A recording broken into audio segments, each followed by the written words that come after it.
there are 8 races that are generally rated as toss-ups, and they are all, that means they're all very, very close. I think we have to keep an eye on the Kentucky race that you've talked about. Certainly the Georgia race that's been discussed, that may well go to a runoff. It's also possible the Louisiana race will go to a runoff. That could keep all of this competition in play into December, perhaps even into January. But there are a bunch of other races that are very, very important.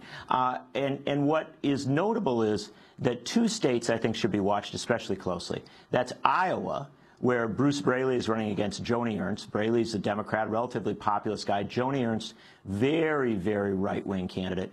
And Colorado, where Mark Udall is seeking re-election against Cory Gardner. Both of these are close, intense races. If the Democrats lose these seats, which the party currently holds, it's hard to imagine how they maintain their control of the Senate. But there's more than just the partisan balances there. I think people should be very conscious. Mark Udall in Colorado has been among the 1 or 2, maybe 3 senators who has really stood up to the NSA. He is one of the boldest senators as regards privacy rights and a host of concerns that cross party boundaries.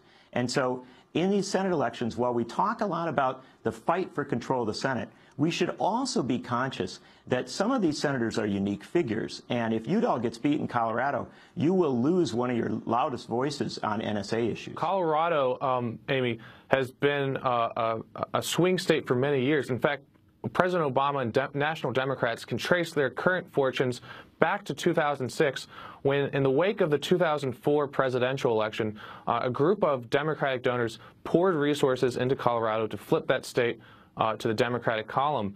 And since then, we've seen that state trending blue for the last 8 years. Now, Republicans have become obsessed with reversing that trend, and they have, in turn, poured their own resources not only into grooming candidates, but into think tanks, into local media outlets, into data survey efforts to increase Republican turnout.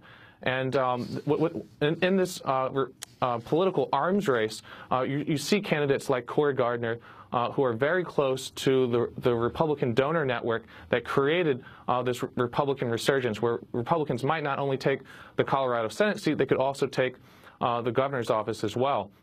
So Cory Gardner is very close to energy interests. He attended the secret Koch gathering last June over the summer, and he's benefited from a lot of that dark money and outside coordination.